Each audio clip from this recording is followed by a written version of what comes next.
श्रीमद् भागवतम स्कंद तृतीय अध्याय 19 हिरण्याक्ष का वध, श्लोक क्रमांक 36। अपने फ़ोन में आप देख सकते हैं 3:19-36, तीसरा स्कंद 19वां अध्याय 36वां श्लोक।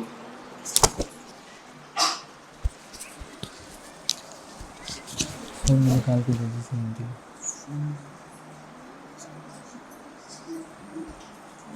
तम सुखा आराध्यम ऋजुभि अनन्या शरणै निरीभिः कृतज्ञः कः न सेवेत दुराराध्यम असाधुभिः। तम सुखाराध्यम ऋजुभिः अनन्यं शरणैर्नृभिः कृतज्ञा को न सेवेत दुराराध्यम असाधुभिः। शब्दार्थ: तम उनके प्रति सुख सरलता से, आराध्यम आराधना, ऋजुभी बिना किसी दम्भ के। किसी के पास हिंदी में है भागवतम? किसी के फोन? हाँ दे दी।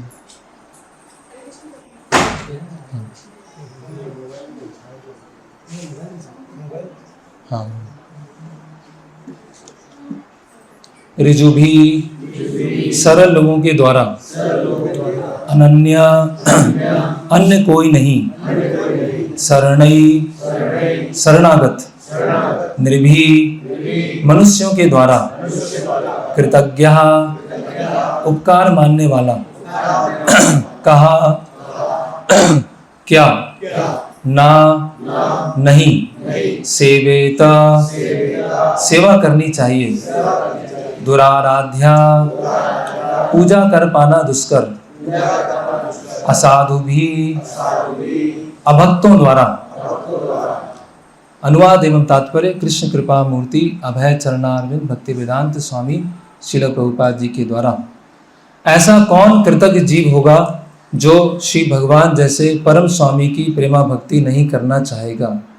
वे विमल भक्तों पर, जो उन्हीं पर अपनी रक्षा के लिए आश्रित रहते हैं, सरलता से प्रसन्न हो जाते हैं, किंतु किसी अनुचित व्यक्ति को उन्हें प्रसन्न कर पाने में कठिनाई होती है। प्रत्येक जीवात्मा को और विशेष रूप से मनुष्यों को परमेश्वर की कृपा से प्राप्त होने वाले वरदानों के लिए उनका कृतज्ञ होना चाहिए।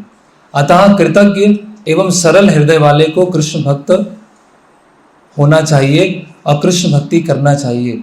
जो लोग वास्तविक चोर तथा उचक्के हैं, वे भगवान द्वारा प्रदत्त वरदानों को ना तो पहचानते हैं, ना उनके लिए आभार प्रकट करते हैं। ईश्वर की भक्ति करना तो दूर की बात है। जो भगवान की व्यवस्था से मिलने वाले लाभों को नहीं समझते, वे कृतज्ञ हैं। वे धूप तथा चांद का आनंद उठाते हैं, निःशुल्क जल प्राप्त करते हैं, किंतु कृतज्ञता का अनुभव नहीं करते।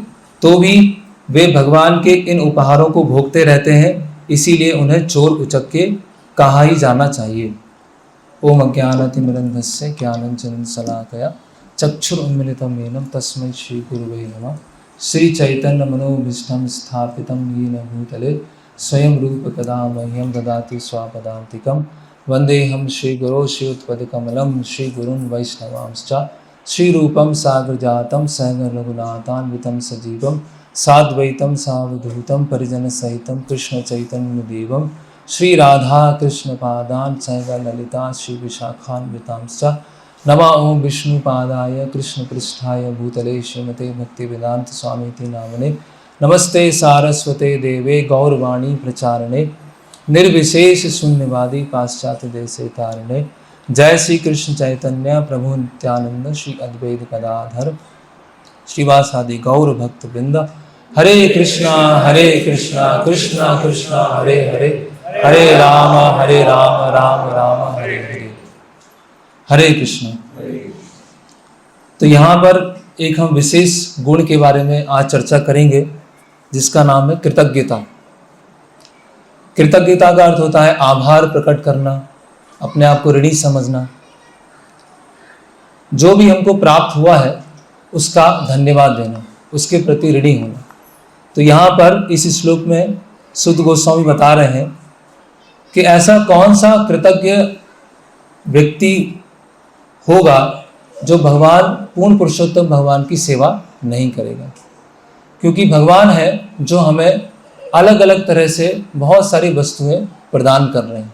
प्रभुपाद जी तात्पर्य में लिख रहे हैं कि प्रकृति के द्वारा सूर्य का क्या मिल रहा है, हमको प्रकाश मिल रहा है, चंद्रमा की क्या मिल रही है, शीतलता मिल रही है, हवा मिल रही है, भोजन मिल रहा है, सब्जियां मिल रही हैं।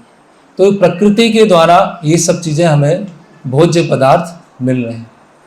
तो जो एक बुद्धिमान व्यक्ति होगा या सरल व्यक्ति होगा, वो ये विचार करेगा कि भगवान अपनी प्रकृति के द्वारा सब कुछ मुझे प्रदान किए जा रहे हैं।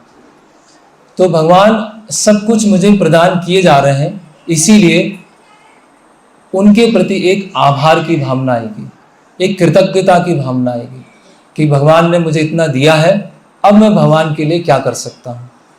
एक कृतज्ञ व्यक्ति जो होता है वो फेवर को लेता जाता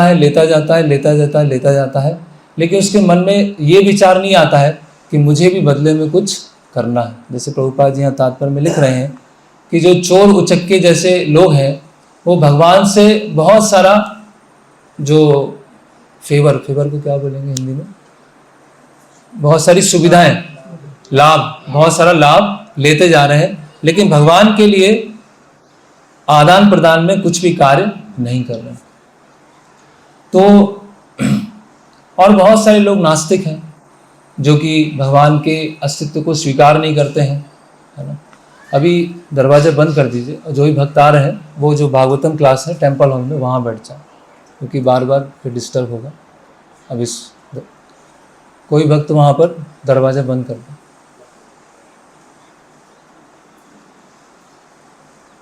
और जो भी भक्त आए उनको बता दीजिए कि टेम्पल हॉल में वहाँ पर बैठ सकते हैं। तो जो हिंदी में बोलते हैं या उर्दू में बोलते हैं एहसान फरामोश, है ना, कि चीज़ों को लेता जाता है, लेकिन बदले में वो कुछ कार्य नहीं करता। तो भगवान जन्मों जन्मों तक परमात्मा के रूप में हमारे हृदय में स्थित है।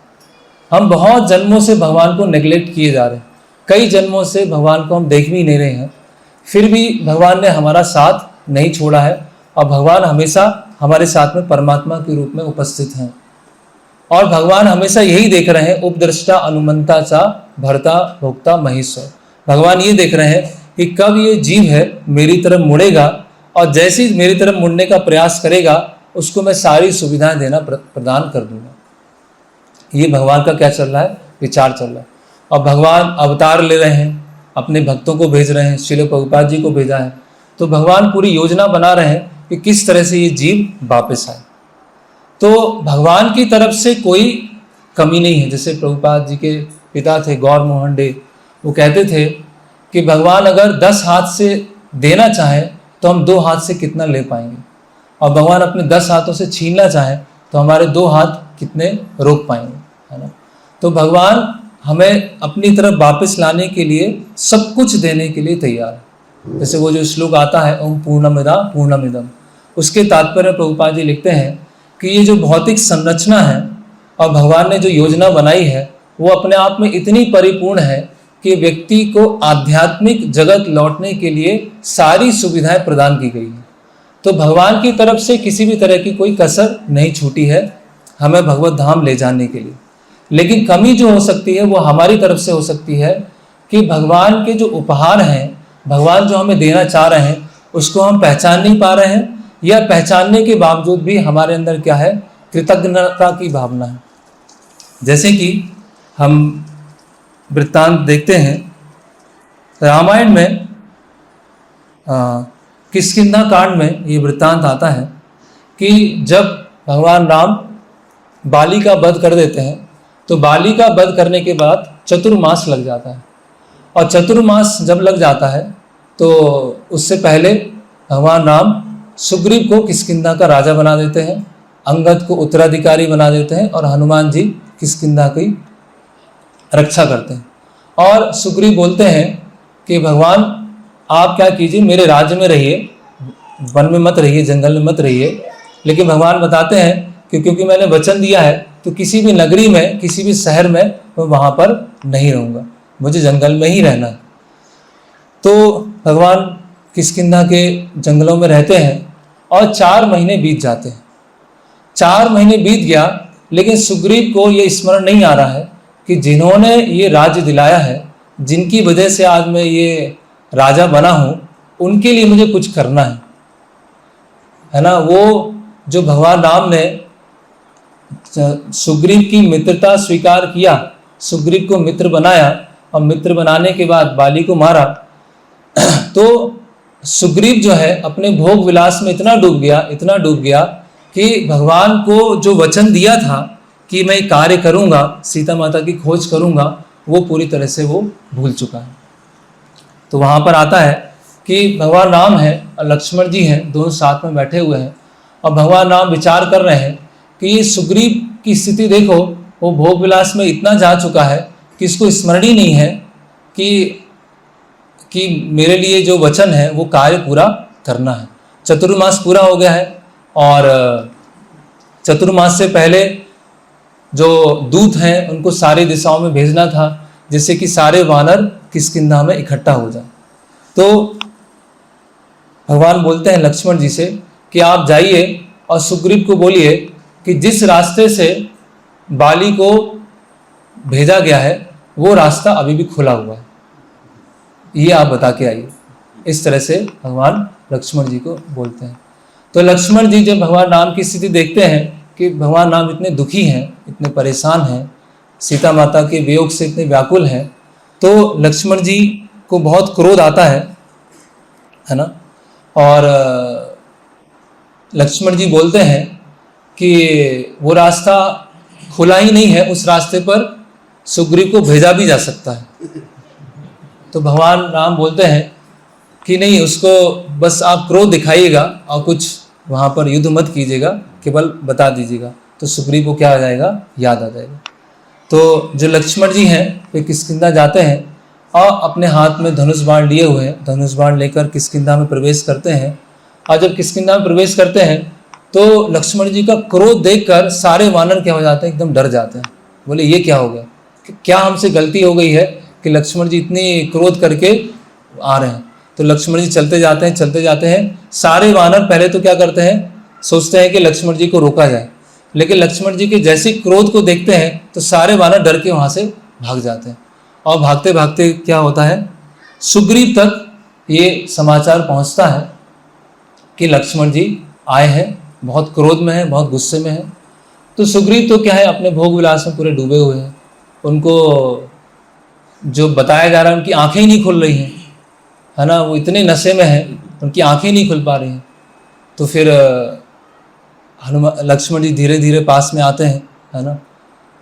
फिर हनुमान जी सुग्रीव के पास में पहुंचते हैं, बोलते हैं कि आपने बहुत गलत कार्य किया है।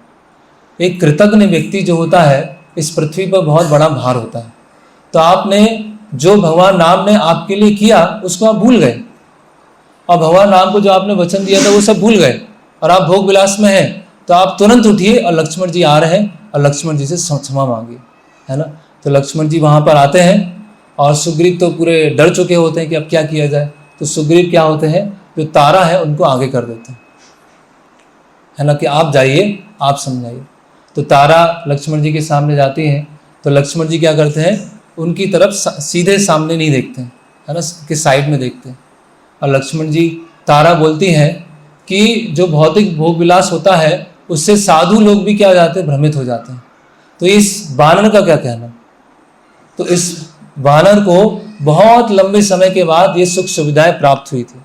बहुत समय क्या थे कि ये डर के वहाँ पर रह रहे थे। तो इतने समय के बाद सुख सुविधाएं प्राप्त हुई हैं, इसके कारण क्या हो गए, थोड़ा सा भोग विलास में वो फिसल गए। लेकिन उनको याद है, उनको सब कुछ याद है, और वो उन्होंने कुछ समय पहले ही वानरों को भेजा है और सारे वानर किष्किंधा में इकट्ठे होंगे। तो फिर लक्ष्मण जी को थोड़ी सांत्वना होती है। फिर वहाँ पर लक्ष्मण जी वहाँ बताते हैं, ब्रह्मा गणे च एव सुरापे च चौरे भग्ने व्रते तथा निष्कृतम विहित सद्भि कृतज्ञ न अस्ति निष्कृता। कि शास्त्रों में अलग अलग तरह के पश्चाताप बताए गए, है ना।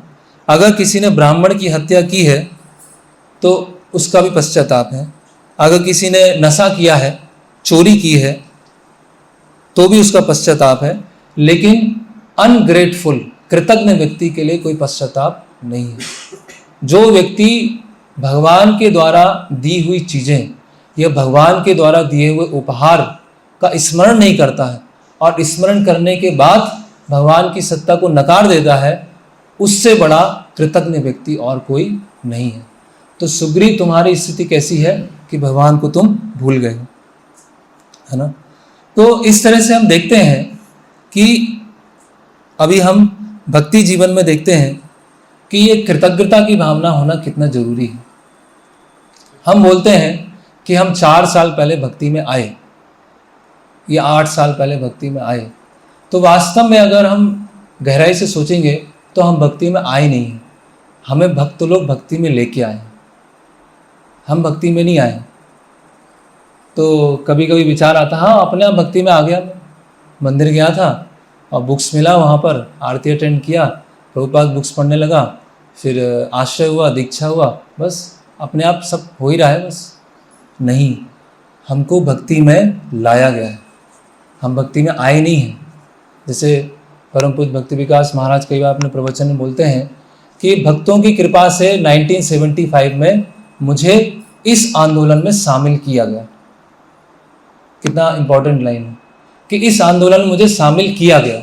ऐसा नहीं है कि मैं बस गया और मंदिर में चला गया और बस मैंने ज्वाइन हो गया वहाँ पर।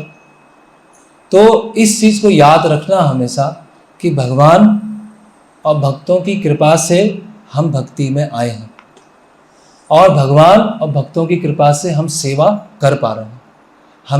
हम सेवा कर नहीं रहे हैं, हमको सेवा में लगाया जा रहा है, सेवा हमको दी जा रही है। अगर भगवान अपनी सेवा ओपन नहीं करें, अपनी सेवा किसी को दे नहीं, लक्ष्मी सहस्त्र शतसंभ सेव्यमानम, हजारों हजारों लक्ष्मियां भगवान की सेवा कर रही हैं। भगवान को हमारी सेवा की कोई आवश्यकता नहीं है। भगवान आत्माराम, भगवान को हमारी सेवा की कुछ भी आवश्यकता नहीं है।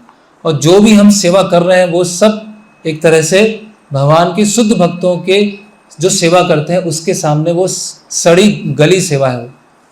उसमें इतने सारे अनर्थ हैं, उसमें इतना सारा ईगो है, उसमें इतने सारा द्वेष भरा है, उसके साथ हम भगवान को हम सेवा दे रहे हैं। वो सेवा भगवान को नहीं चाहिए। भगवान को जो शुद्ध भक्तों की सेवा है, लक्ष्मी सहस्त्र शतसंभ सेव्यमान, जो लक्ष्मी जी सेवा कर रही हैं वो भगवान को सेवा चाहिए। लेकिन फिर भी भगवान कृपावश क्या करते हैं, सेवा को स्वीकार कर लेते हैं। चलो कोई बात, जैसे कोई सूर्य देव को दिया अर्पण करे, सूर्य देव आ गए और सूर्य देव की दिया अर्पण कर रहे हैं, तो सूर्य देव को दिया अर्पण करने की क्या जरूरत है। वो दिया कुछ भी नहीं है, वो कुछ भी नहीं है, लेकिन फिर भी क्या करेंगे, सूर्यदेव बोलेंगे कि मेरी आरती कर रहा है, मुझे दिया दिखा रहा है, चलो मैं इसको स्वीकार कर लेता हूँ। तो जितना हम भक्ति में आगे बढ़ते हैं उतना हमारे अंदर एक ऋणी होने का भाव आना चाहिए कि मैं ऋणी हूँ, मैं भक्तों का ऋणी हूँ, मैं प्रभुपाद जी का ऋणी हूँ, है ना, मैं शास्त्रों का ऋणी हूँ, मैं मंदिर का ऋणी हूँ। मैं जब मेरे अंदर ये भावना आएगी कि मैं इतने सारे चीज़ों का ऋणी हूँ, तब हम कभी भी परेशान नहीं होंगे, कभी हम फ्रस्ट्रेट नहीं होंगे, हमेशा हम प्रसन्न रहेंगे कि हमें इतने सारे ऑलरेडी गिफ्ट मिल चुके हैं, इतने सारे उपहार हमको मिल चुके हैं। इन उपहारों को हमें बहुत संभाल के रखना है, असंतुष्ट नहीं रहना है कि मेरे साथ ये नहीं हुआ, मेरे साथ वो नहीं हुआ, मेरे साथ ये हो गया, मेरे साथ वो हो गया। हम ये नहीं सोच रहे हैं कि हमें जो मिला है उसको हमें संभाल के रखना है, हम ये सोच रहे हैं जो हमको मिला नहीं है उसके बारे में हम सोच रहे हैं। तो श्रील भक्ति सिद्धांत सरस्वती ठाकुर बताते हैं कि जो भक्ति में जितना आगे बढ़ता है वो अपने आप को उतना ऋणी अनुभव करता है। और जो भक्ति में आगे बढ़कर जितना अपने आप में अहंकार अनुभव करता है, तो उसको भगवान के जो उपहार मिले हैं वो समझ में ही नहीं आया। उसको पता ही नहीं चला कि भगवान के उपहार मिला है। कृष्णा कॉन्शियसनेस ए मैचलेस गिफ्ट है। प्रभुपाद जी ने वो स्टोर फ्रंट चालू किया था, कृष्णा कॉन्शियसनेस ए मैचलेस गिफ्ट, एक अनुपम उपहार। उपहार क्या होता है? छीना नहीं जाता है। उपहार में जबरदस्ती नहीं की जाती कि मुझे उपहार दो। उपहार क्या होता है? सामने वाला प्रसन्न होकर हमको उपहार देता है। तो भगवान और भगवान के भक्तों ने हमारे ऊपर अहेतु की कृपा की है। अहेतु की अप्रतिहता ये आत्मा सुप्रसिद्धि थी। तो अहेतु की कृपा करके ये भक्ति मिली है। ऐसा नहीं सोचे कि मुझे बस भक्ति में अपने आप कर रहा हूँ, किसकी क्या जरूरत है, सब कुछ तो है, आरती भी कर सकता हूँ, शास्त्र भी है, सब कर सकता हूँ। तो ये हमारे अंदर क्या कहलाएगा? अभिमान कहलाएगा। और अभिमान से क्या होगा? फिर भगवान, जैसे यहाँ प्रभुपाद जी तात्पर्य में बता रहे हैं कि एक साधारण व्यक्ति है, भगवान की लाइट दे रहे हैं, भगवान चंद्रमा की रोशनी दे रहे हैं, खाना दे रहे हैं, है ना, पानी दे रहे हैं, उसको वो समझ नहीं पाता है और सोचता है अपने आप हो रहा है। तो भक्ति में जो हमको सब मिल रहा है, ऐसा नहीं कि हमने लिया है, जो हमको सब मिल रहा है उसको हम पहचान नहीं पा रहे। तो भक्ति सिद्धांत महाराज बताते हैं कि जितना भक्ति करेंगे, जितनी सेवा करेंगे, उतना ऋण चढ़ जाएगा। ऐसा नहीं कि हमने सेवा करके कुछ साधारण भाषाएं बोले एहसान कर दिया, हमने भगवान के ऊपर एहसान कर दिया, ऐसा कुछ भी नहीं है। हमारा भगवान के ऊपर ऋण चढ़ गया, हम ऋणी हो गए। भगवान ने सेवा स्वीकार कर लिया, भगवान को जरूरत ही नहीं था, लेकिन फिर भी भगवान सेवा को स्वीकार कर रहे। ओ भगवान, मैं आपका ऋणी हूं, अब मैं क्या करूं? इस ऋण को उतारने के लिए क्या करूं? तो इस ऋण को उतारने के लिए और सेवा करो। तो जब और सेवा करेंगे तो भगवान उस सेवा को स्वीकार करेंगे, तो क्या होगा? और ऋण चढ़ जाएगा। फिर क्या करेंगे? उसको उतारने के लिए क्या करेंगे? और सेवा करो। जब और सेवा करेंगे, भगवान सेवा स्वीकार करेंगे, तो क्या होगा? और ऋण चढ़ जाएगा। तो इटर्नली इंडेप्टेड, सनातन काल के लिए ऋणी हो जाएंगे भगवान और भगवान के भक्तों। इस स्थिति में हमको आना है। अगर इस स्थिति में नहीं आए हैं तो बहुत संभावना है कि हम भक्ति में रह के परेशान हो जाएंगे, दुखी हो जाएंगे, फ्रस्ट्रेट हो जाएंगे, छोड़ के चले जाएंगे। ये ऐसा होता है। तो जैसे कि एक वृत्तांत आता है कि एक बच्चा है, 3 या 4 साल का बच्चा है, उसका फुटपाथ पे जन्म हुआ। उसे पता नहीं उसके माता पिता कौन है, और फुटपाथ पे सोता है, फुटपाथ पे खाना खाता है, जो भी कपड़े इधर उधर मिल जाते हैं उसको पहन लेता है, और उसका जीवन ऐसे निकल रहा है। तो एक बार क्या होता है कि एक कोई बिजनेसमैन आता है, और बिजनेसमैन देखता है कि बच्चा है, 3-4 साल का बच्चा है, और ये ऐसी स्थिति में बेचारा यहाँ पर लेटा हुआ है, उसको खाने को नहीं है, पहनने को नहीं है। तो उसको क्या करते हैं, हम इसको अपने घर ले जाते हैं, और घर ले जाने में गोद ले लेते हैं इसको। तो हम उसको घर ले जाते हैं। घर ले जाने के बाद क्या किया? उसको बड़ा किया, उसके लिए आश्रय दिया, उसको फूड दिया, है ना, उसको कपड़े दिए, उसको शिक्षा दिया। धीरे धीरे धीरे क्या होता है? बच्चा बड़ा होना चालू होता है। तो जैसे जैसे बच्चा बड़ा होता जाएगा, उसके मन में उन व्यक्ति के प्रति और अधिक कृतज्ञता की भावना आएगी, और अधिक। जैसे जैसे उनकी सुविधाओं का उपयोग करेगा, वैसे वैसे सोचेगा कि मैं क्या था जब मैं 3 साल का था, तो मेरी स्थिति क्या थी, कैसे मैं सड़ रहा था, क्या मेरी स्थिति थी, और ये जो व्यक्ति हैं ये मुझे वहाँ से उठा के लेके आए, और उन्होंने आज उनके कारण मैं यहाँ तक पहुँचा हूँ। और आगे चल के मान लीजिए उन बिजनेसमैन ने अपनी ही कंपनी में उसको जॉब दे दिया, एक कोई पोजीशन दे दिया, और उसमें काम करना चालू किया, और उस कंपनी में बहुत अच्छे से वो काम कर रहा है। तो जितना समय उसका बीतेगा काम करते करते, उसको क्या लगेगा? मैं बहुत अच्छा कर रहा हूँ, मेरी वजह से हो रहा है, मैं नहीं होता तो कंपनी नहीं चलती, अगर मैं हूँ तभी हो रहा है। वो ऐसा नहीं सोचेगा, वो सोचेगा कि आज मैं जहाँ पे हूँ वो उनकी वजह से हूँ, और जितना मैं कर पा रहा हूँ क्योंकि वो मुझे ये सब प्रदान कर रहे हैं, इसीलिए मैं ये सब चीज़ें कर पा रहा हूँ। तो जितना वो कार्य करेगा उतना वो ऋणी अनुभव करेगा। तो सेवा करने के बाद अपने आप को ऋणी अनुभव करना कि मुझे ये प्रिविलेज दिया गया, मुझे ये मौका दिया गया सेवा करने का और मैं सेवा कर पाया, इससे हर्ष की बात क्या होगी, इससे अच्छी बात क्या होगी। और अगर मुझे सेवा नहीं मिली तो मैं उसके योग्य नहीं हूँ, अभी मैं उसके अधिकार मैंने प्राप्त नहीं किया है, इसीलिए भगवान या भगवान के भक्त हैं मुझे अपनी सेवा में नहीं लगाना चाहते हैं। मैं बहुत ही अयोग्य व्यक्ति हूँ, मैं बहुत ही गिरा व्यक्ति हूँ, इसीलिए मैं भगवान की सेवा में नहीं लग पा रहा हूँ। ये उसकी आंतरिक भावना होगी। उसके अंदर एक स्वाभाविक दीनता आएगी, उसके अंदर स्वाभाविक हम्बलनेस आएगा कि भगवान मैं योग्य नहीं हूँ, इसीलिए मैं नहीं कर पा रहा। सामान्यतः क्या होता है व्यक्ति में कि परिस्थितियों को दोष देता है, लोगों को दोष देता है, अन्य सभी को दोष देता है और खुद को क्या समझता है, मैं तो बहुत सिंसियर हूँ, मैं तो बहुत इनोसेंट हूँ, मैं सब अच्छे से करना चाहता हूँ। लेकिन क्या है, परिस्थिति साथ नहीं दे रही है, लोग ही साथ नहीं दे रहे हैं, भक्ति ऐसा कर रहे हैं, तो उसके कारण क्या हो जाता है, व्यक्ति खिन्न हो जाता है, परेशान हो जाता है, वो फ्रस्ट्रेट हो जाता है। लेकिन जब वो सोचेगा, जैसे वो बालक है, जैसे जैसे वो बड़ा होता जाएगा वैसे वैसे उसके अंदर और अधिक कृतज्ञता की भावना आएगी। वो और सोचेगा मुझे बहुत संभाल के रहना है, मुझे बहुत संभाल के सेवा करना है, जो मुझे ये सब मिला है ये व्यक्ति की आहेतु की कृपा है, इसके मैं योग्य नहीं था, मैं इस संसार में सड़ने के योग्य था। इसी तरह से गुरु कृष्ण और भक्त, हरि गुरु वैष्णव, उनके कारण आज मैं भक्ति में हूँ, उनके कारण मैं आज कुछ सेवा कर पा रहा हूँ, उनके कारण कुछ इंद्रिय संयमन कर पा रहा हूँ, सब उनके कारण ही है। अगर वो नहीं होते, जीवन में नहीं आए होते तो आज मैं कुछ भी नहीं कर पाता। तो व्यक्ति को कभी भी प्राइड, अहंकार जैसा कुछ आएगा ही नहीं। तो इसीलिए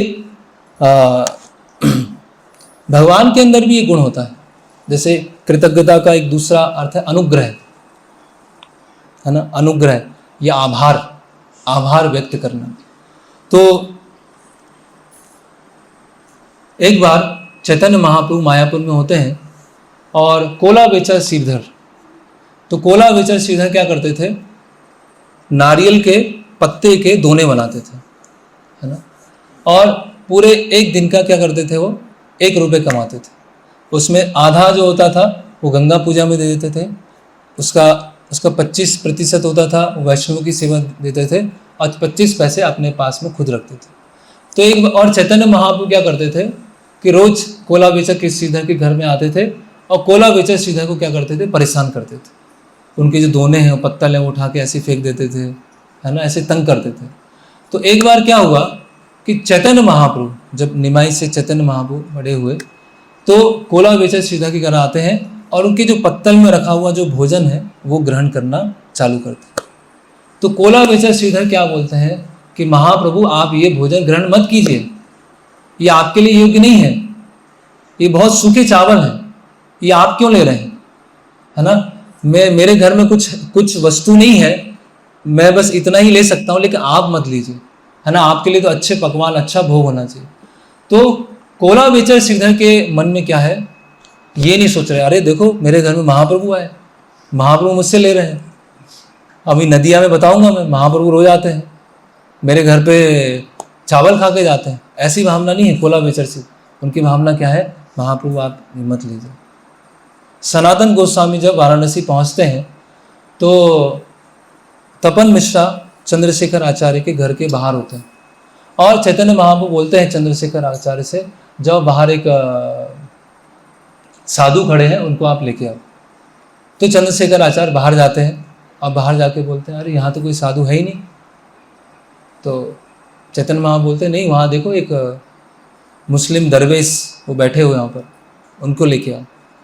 तो चंद्रशेखर आचार्य दोबारा जाते हैं और फिर सनातन गोस्वामी को लेके आते हैं। तो जब सनातन गोस्वामी को लेके आते हैं तो चैतन्य महाप्रभु क्या करते हैं, सनातन गोस्वामी को गले लगा लेते हैं। तो सनातन गोस्वामी क्या करते हैं, पीछे भाग जाते हैं और सनातन गोस्वामी बोलते हैं मेरा मुस्लिम लोगों का मैंने संग किया है, मैं इतना पापी हूँ, इतना छिद्र हूँ, आप मुझे स्पर्श मत कीजिए, अगर आप मुझे स्पर्श करेंगे तो आप अशुद्ध हो जाएंगे, इसीलिए आप मुझसे दूर रहिए। तो आप देखिए जो महान भक्त हैं उनके हृदय में क्या है, वो ये नहीं सोच रहे हैं कि मैं कितना यूनिक हूँ, मैं कितना इंपॉर्टेंट हूँ, मुझे कितना रिकॉग्निशन मिल रहा है, मुझे कितनी वाहवाही मिल रही है, वो ये नहीं सोच रहे हैं। वो क्या सोच रहे हैं? मेरे अंदर अयोग्यता है, उनके अंदर विनम्रता की भावना है। तो ये बहुत महत्वपूर्ण गुण है कि जो भी हम कार्य कर रहे हैं, जो भी भक्ति में जो भी कार्य कर रहे हैं, वो सब कृपा है। प्रसाद का मतलब क्या होता है? प्रसाद मतलब क्या है? हम जब गाते हैं माँ शरीर विद्या जाल जड़ेंद्रिय ताहे काल जीवे फैले विषय सागरे तार मध्य जीवाद, अगर उसका हम अनुवाद ध्यान से पढ़ेंगे तो ये प्रसाद क्या है? भगवान की कृपा है। क्या हम इसके योग्य हैं कि भगवान का झूठन ग्रहण कर सकें? कोई भी योग्य है कि भगवान का झूठन ले सकें? भगवान का झूठन कौन खाते हैं? ग्वाल वाल खाते हैं। जब भगवान का झूठन कौन खाते हैं? गोपियाँ खाती हैं। भगवान का झूठन जो भगवान के अधरों को स्पर्श करके आया है, क्या उसको हम लेने के योग्य हैं? बिल्कुल भी नहीं, बिल्कुल भी नहीं। लेकिन फिर भी भगवान दया करके प्रसाद हमको दे रहे हैं और प्रसाद हमको मिल रहा है। तो प्रसाद मतलब कृपा। प्रसाद, कृपा छीनी नहीं जाती, कृपा मिलती है, प्रसाद मिलता है ना। अगर हमको प्रसाद नहीं मिला मतलब कृपा नहीं मिली, कोई बात नहीं, मैं उसको योग्य नहीं हूँ। अगर प्रसाद नहीं मिला और फिर हम सोचें अरे इतना सेवा किया वो प्रसाद ही नहीं मिला, इतना सेवा करने के बाद भी प्रसाद नहीं मिला, मतलब मैंने सेवा किया, सेवा मैंने नहीं किया, सेवा में लगाया गया। भगवान ने, श्रील प्रभुपाद जी ने ऐसा क्रिएट किया है सेवाओं को जिससे मैं उसमें लग सकूं अपने शुद्धिकरण के लिए। अपने शुद्धिकरण के लिए मैंने सेवा किया, उस सेवा से मेरा शुद्धिकरण हुआ और उसके बदले में भगवान अगर कृपा देना चाहे तो ठीक है, नहीं देना चाहे तो ठीक है, भगवान की जैसी इच्छा। भगवान बस मुझे अपनी सेवा में लगा के रखें, वही अपने आप में पर्याप्त है। तो हमें अधिकार नहीं मांगना है, अधिकारों को नहीं छीनना है कि ये मेरा अधिकार है, मेरा अधिकार है, मुझे ये मिलना चाहिए। जैसे एक भक्त है, वो अपने लेक्चर में बता रहे थे, एक सन्यासी हैं कि जो ब्रह्मचारी हैं या सन्यासी हैं, उनका पैर मेरे घर में पड़ना ही चाहिए। मैंने इतना डोनेशन दिया है तो उनका चरण तो मेरे घर में ही पड़ना चाहिए। तो घर शुद्ध हो जाएगा लेकिन हृदय शुद्ध नहीं होगा आपका, है ना। तो डिमांड करना, है ना, मर्सी के लिए डिमांड करना और एक्सपेक्ट करना। एक्सपेक्ट टू क्या बोलेंगे? अपेक्षा करना। चीज जो जितना अपेक्षा रखता है वो उतना दुखी होता है। जो जितना अपेक्षा रखेगा कि ये हो जाए, वो हो जाए, ये हो जाए, वो हो जाए, वो उतना परेशान रहेगा, दूसरों को परेशान करेगा। और जो जितना अपने आप को ऋणी समझता है कि जो मुझे मिल गया उसके लिए भी मैं योग्य नहीं था, वो तो मुझे मिल गया, अच्छा है, उसको संभाल के रखना है। अभी भगवान और भगवान के भक्त अगर देना चाहें तो ठीक है, नहीं देना चाहें तो ठीक है, मैं तो अपना सेवा करता रहूँगा। तो ये बहुत बहुत ज़रूरी है, बहुत ये गुण विकसित करना बहुत ज़रूरी है। नहीं तो क्या होगा, जैसे कि यहाँ पर एक बहुत सुंदर उदाहरण बताया गया है। यहाँ पर एक रामानुजाचार्य उदाहरण बताते हैं कि वैष्णव कैसे होते हैं। यहाँ उदाहरण बताया है, इसको हम देखते हैं। तो रामानुजाचार्य यहाँ पर बता रहे हैं, उससे पहले एक प्रभुपाद जी का तात्पर्य हम देखते हैं। प्रभुपाद जी तात्पर्य बता रहे हैं पहले अध्याय का, पहले स्कंद का 15वां अध्याय 21वां श्लोक है, उसमें बता रहे हैं अर्जुन जो है द्वारिका से वापस लौटते हैं और युधिष्ठिर महाराज पूछते हैं कि आपका इतने दुखी तो क्यों लग रहे हैं, आप इतने मायूस क्यों लग रहे हैं, इतने परेशान क्यों लग रहे हैं, आपका जो चेहरे की कांति है वो सब क्यों चली गई, ऐसा क्या हो गया, आप किसी की सुरक्षा नहीं कर पाए या किसी अतिथि का सत्कार नहीं कर पाए, है ना, अलग अलग चीज़ पूछते हैं, है ना। तो बाद में पता चलता है कि भगवान कृष्ण का जो क्या हो गया, अंतर्धान हो गया, है ना। तो भगवान कृष्ण उपस्थित है तब तक अर्जुन में क्या है, शक्ति है, बल है, बुद्धि है। और जैसे ही भगवान गए, अर्जुन का जो ज्ञान, शक्ति, बल, कांति सब चला गया। तो प्रभुपाद जी यहाँ पर बहुत अच्छा उदाहरण देते हैं बल्ब का। यहाँ बल्ब लगे हुए, ट्यूबलाइट लगी हुई है, बल्ब है, उसका प्रकाश है। एक 0 वाट का बल्ब है, 10 वाट का बल्ब है, 100 वाट का बल्ब है।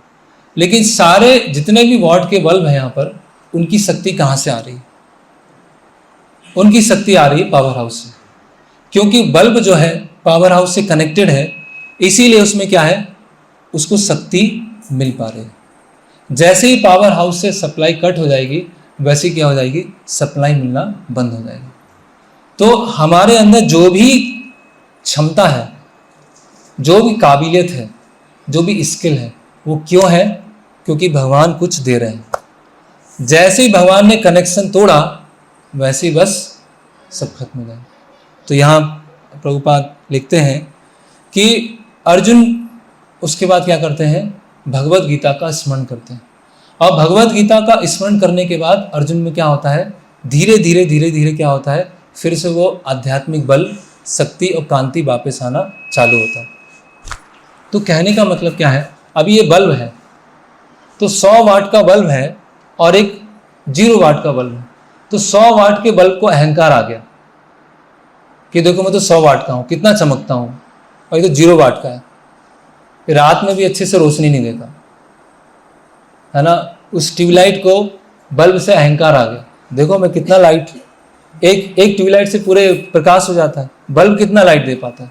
भाई तुम्हारी खुद की लाइट नहीं है वो, तुम जो सोच रहे हो वो तुम्हारी लाइट नहीं है, जो तुम सेवा कर रहे हो, जो कार्य कर रहे हो, तुम्हारा कुछ नहीं है, वो सब भगवान से कनेक्टेड है, भगवान से जुड़ा हुआ है, इसीलिए कर रहे हो। जैसे भगवान से हटा, कुछ नहीं कर पाओ, सारी कोई सेवा नहीं हो पाएगी, कोई साधना नहीं हो पाएगी, है ना। भक्ति विनोद ठाकुर बोलते हैं, शक्ति बुद्धिहीन आमी अति दीन, करो मोरे आत्मसात, कि मैं शक्ति बुद्धिहीन हूँ, मेरे अंदर कोई बल नहीं है।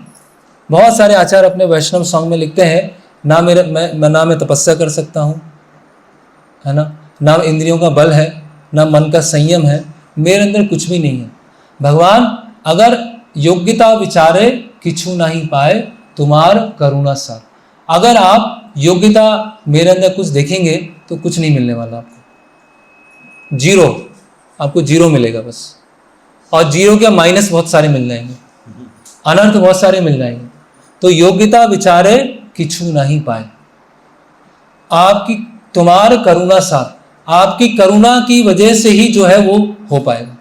तो रामानुजाचार्य यहाँ बताते हैं वैष्णव कैसे होते हैं। जैसे कोई सब्जी बनाई जाती है, कुकिंग किया जाता है ना, तो कुकिंग में अलग अलग मसाले हैं, सब्जियां हैं, है ना, वो सब डाला जाता है। और बाद में नमक भी डाला जाता है, कभी कभी शुरुआत में डाला जाता है, कभी कभी बाद में डाला जाता है। जब सब्जी बन जाती है तो कोई, आज तक किसी ने बोला क्या नमक था, कितना अच्छा नमक था ये, तो अगर ये नमक नहीं होता तो क्या हो जाता, ऐसा नमक तो आज तक मैंने खाया नहीं, ऐसे कोई नहीं बोलता। क्या बोलते हैं, कितना अच्छा मसाला है, कितना अच्छा पनीर है, कितना अच्छा बनाया है, लेकिन नमक क्या है, छुपा हुआ है, नमक पूरा छुपा हुआ है। नमक की वजह से सब चीज का फ्लेवर बाहर आ रहा है, अगर नमक नहीं है तो सबका फ्लेवर क्या हो जाएगा, दब जाएगा।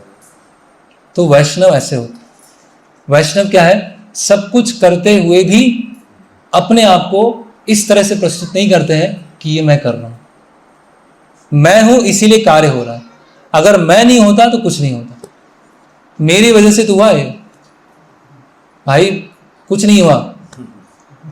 प्रभुपाद और भक्ति विनोद ठाकुर चाहते तो पूरा वही पूरे संसार का उद्धार कर देते, वो तो कृपा बस हमारे लिए छोड़ के रखा है। तो नमक क्या होता है, वो छुपा रहता है ना। और नमक से क्या आता है, अन्य चीजों का स्वाद आता है।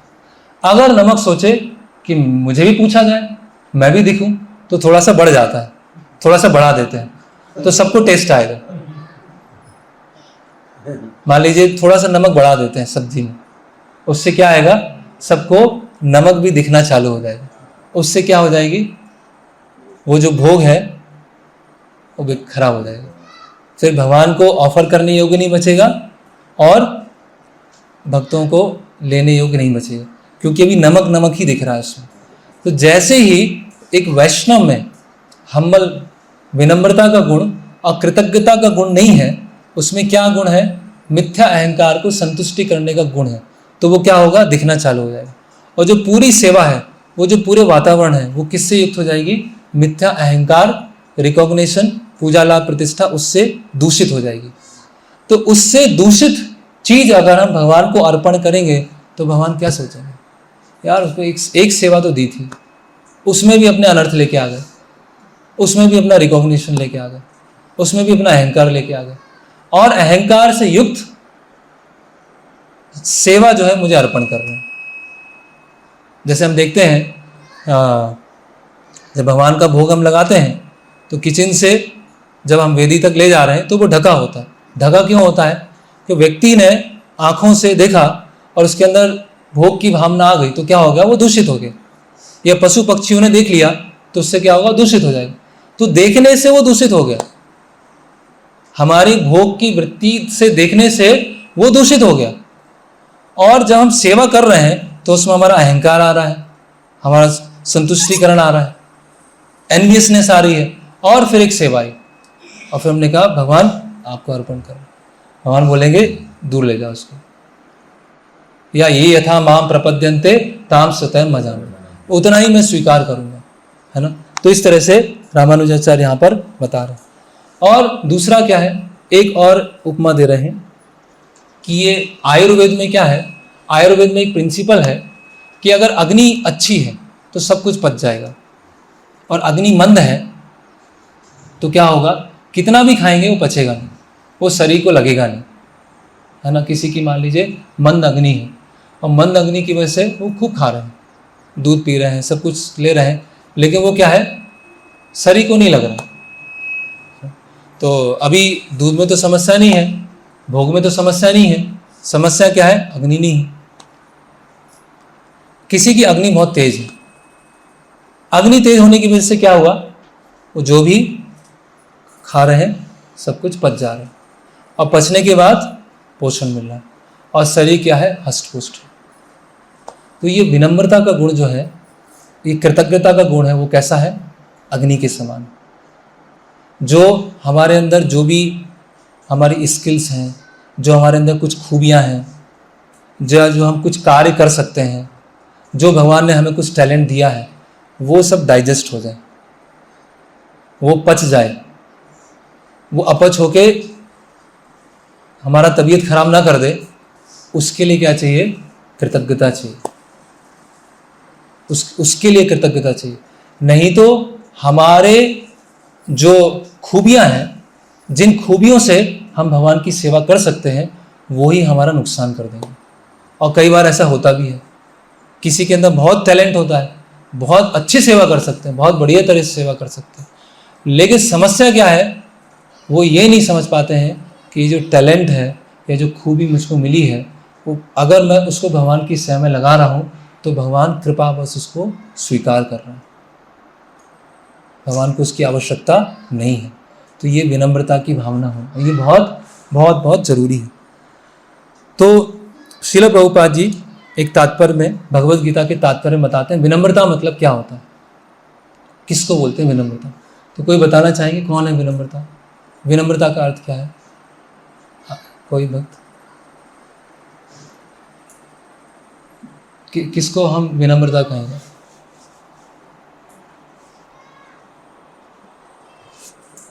बिना कोई प्रशंसा की अपेक्षा किए बिना सेवा करना, बिना प्रशंसा के अपेक्षा किए बिना सेवा करना। सभी के साथ समान व्यवहार होना चाहिए, ऐसा नहीं कि आप व्यक्ति के हिसाब से अपना व्यवहार बनते जा रहे हैं, तो किसी के साथ विनम्र हो गए, किसी के साथ ठीक है, पारदर्शिता होना चाहिए। कृष्ण का मैसेज एज इट इज देना, नादपि सुनी चाहिए। वो तो श्लोक हो गया, उसका अर्थ पूछ रहा हूं। विनम्रता क्या है, अपने को तिल से भी नीचे समझना चाहिए। तो तृण से हम नीचे अपने आप को समझ रहे हैं, तो अभी क्या करें? अब क्या करें हम? प्रभु जी मैं तृण से नीचे हूँ, रोन दीजिए मुझे, पैरों तले रोन दीजिए, मैं तैयार हूँ। तैयार है? कोई तैयार है यहाँ पर? थोड़ा अपमान हो जाए वही 1 महीने तक याद रहता है। तो पैरों से तृण कैसा है? पैरों से रोन दिया, फिर भी वो क्या कर रहा है? प्रतिकार नहीं कर रहा। तो प्रभुपाद जी लिखते हैं भगवद गीता के 13वें अध्याय के 8वें श्लोक के तात्पर्य में, मैं इंग्लिश में बताता हूँ। Humility means one should not be anxious to have the satisfaction of being honoured by others. Prabhupada बता रहे हैं कि दूसरों से जो सम्मान प्राप्त हो, उस सम्मान में जो संतुष्टि प्राप्त होती है, उस संतुष्टि के लिए चिंतित ना होना। उस दूसरों के सम्मान से जो अंदर में संतुष्टि प्राप्त होती है, उसके लिए चिंतित ना होना, उसको बोलते हैं विनम्रता।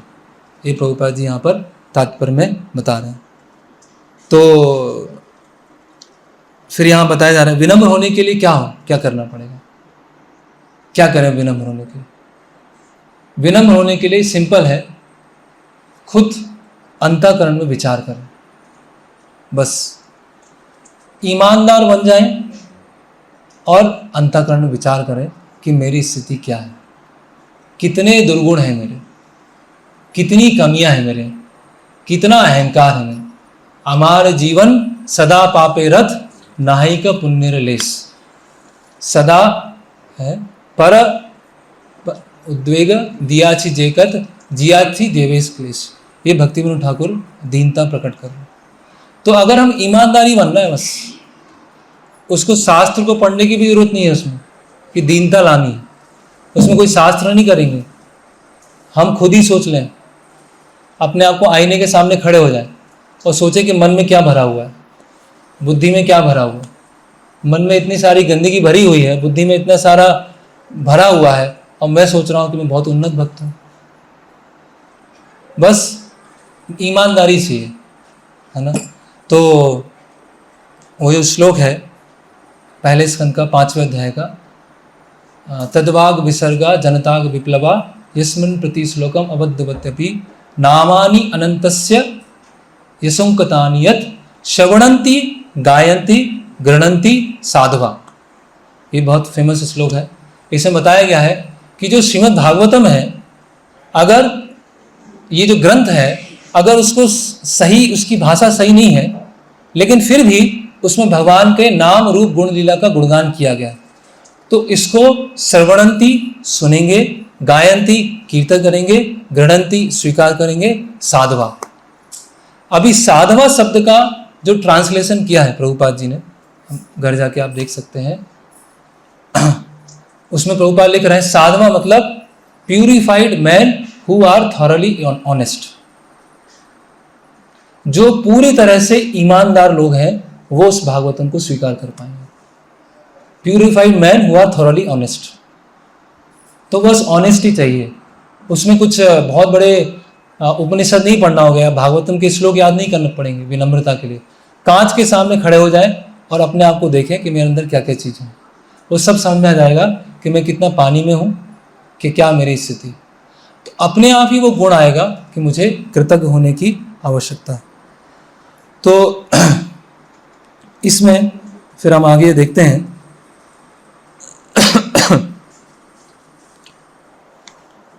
जैसे कि क्या क्या चीज़ें हैं जो कृतज्ञता, जिसमें हम समझ सकते हैं कि कृतज्ञता है ना। तो परम पूज्य भक्ति विकास महाराज पत्रोपदेश में एक लेटर लिखते हैं, उसमें बता रहे एक भक्त हैं, उन्होंने महाराज को लेटर लिखा। उन्होंने लिखा कि महाराज मुझे साधु संग तो कहीं भी मिल सकता है ना। अगर ये साधु संग नहीं मिल रहा है तो कहीं मिल जाएगा, दूसरी जगह मिल जाएगा। तो अगर मैं, ऐसा पूरा बड़ा लेटर है, तो मतलब अगर मैं यहाँ नहीं हूँ तो दूसरी जगह मिल जाएगा। तो महाराज उस लेटर में लिखते हैं, बहुत बहुत सुंदर लेटर है, महाराज वहाँ लिखते हैं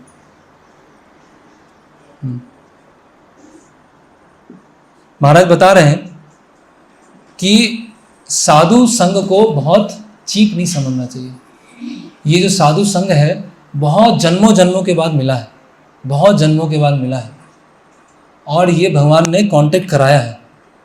इसको सस्ते में नहीं लेना चाहिए कि नहीं मिला तो कोई बात नहीं, ले लेंगे, ऑनलाइन भी हो जाएगा, किसी दूसरे से भी हो जाएगा, उसमें क्या ज़रूरत है। महाराज यहाँ बता रहे हैं, इसको पढ़ता हूँ।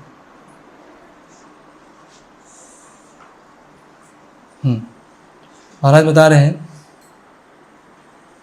तो उन्होंने पत्र में लिखा है कि मुझे भरोसा है कि मैं किसी भी समय किसी भक्त से संपर्क कर सकता हूँ और मुझे एक अच्छे भक्त मिल जाएंगे, है ना। तो प्रभुपाद महाराज लिख रहे हैं, please don't take the association of devotees so cheaply. भक्तों का संग जो है इतना सस्ते में मत लो।